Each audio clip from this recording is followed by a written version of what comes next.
Hey, what's up everyone? Hope you guys are all doing well. Today we're going to be talking about the Roam Gangplank snowboard. I was able to ride this board out at Copper, and in this video I'm going to go through the tech and share my thoughts on how it felt out on the mountain. Alright, the Gangplank is a freestyle focused board on the Roam lineup. It has a true twin shape, so it's perfectly symmetrical from nose to tail.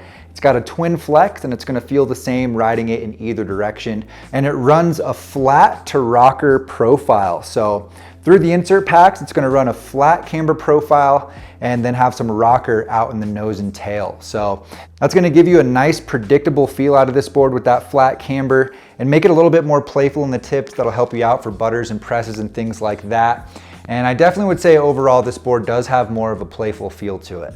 You're also going to find Roam's bamboo hot rods in this board. So on the nose and tail, there's actually a strip of bamboo milled into the board, and I believe it's wrapped in carbon as well. So the intention there is to help you get a little bit more energy and a little bit more snap out of these rockered tips without stiffening the board up torsionally. So it's still going to be really maneuverable and easy to turn. There's also some added woven fiberglass underfoot, which Roam calls their impact plates, and that's going to help to dampen any vibrations that come out from the nose out to underfoot. The reference stance on this board is right at 21 inches, which is where I rode it. It also has an extruded base, so what that means for you is less maintenance. You're not going to have to be as on top of waxing to maintain a consistent glide, and it's also going to be a little bit easier to repair. It's going to hold P-Tex better if you do get a deep scratch in it. As far as the flex goes, I'd say it's on the softer side of medium, and that rocker in the camber profile does give you a little bit more leverage leaning into the nose and tail, so it feels a little bit more playful out in the tips of this board. It's also fairly soft torsionally, so that's going to give you really easy and smooth turn initiation, but sacrifice a little bit of stability if you're carving through some choppy or snow. That rocker in the profile is going to help with smooth turn initiation as well. As far as carving goes, this is more of a mellow cruising type of board. It's not especially wide, there's no camber in the profile, so it does have a little bit of a looser feel. And as you start to go fast and get this board up to some higher speeds, you're gonna start to find a little bit of chatter in the tips. If you start to push it, you're probably gonna be able to find the limits of this board. It's definitely not a high-speed charger, but still plenty of fun for getting out there and doing some more mellow cruiser laps. I think the Gangplank is really going to shine the most in the park and doing more freestyle type of riding. I really like the feel of that flat camber profile for rails and jibs.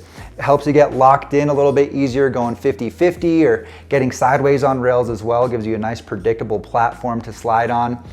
And the rocker in the nose and tail is a lot of fun for jibbing as well. It makes it way easier to get those tall presses going.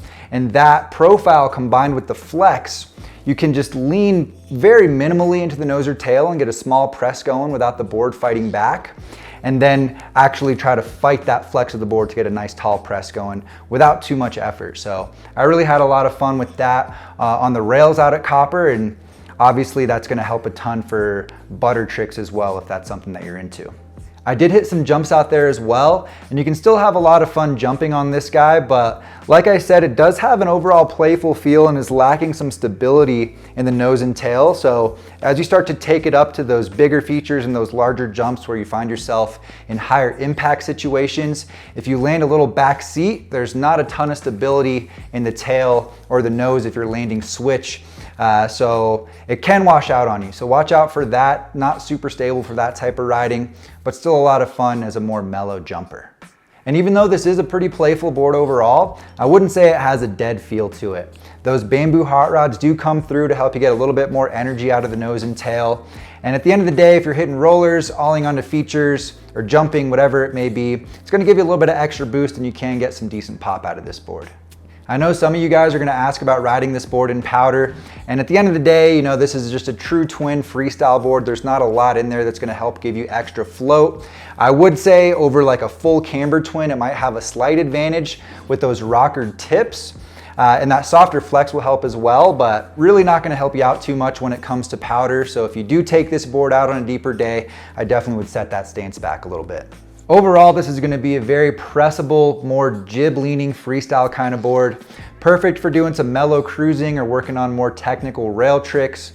For you more experienced riders, this board's gonna give you a real playful, buttery feel to it. It's easy to control and just gonna do what you want it to do without fighting back too much. But it's still gonna be a great choice for more beginner riders if you're out there just learning the fundamentals or trying to work on that freestyle progression. I definitely would consider this board as well. So if that sounds like the type of riding you're interested in, make sure to check this board out. I'll have it linked down in the description if you wanna read more about it.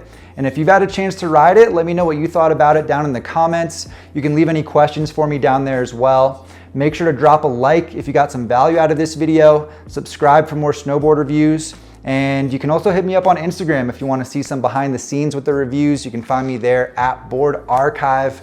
Thank you guys so much for watching today. I appreciate you, and I'll see you in a new one soon. See you guys.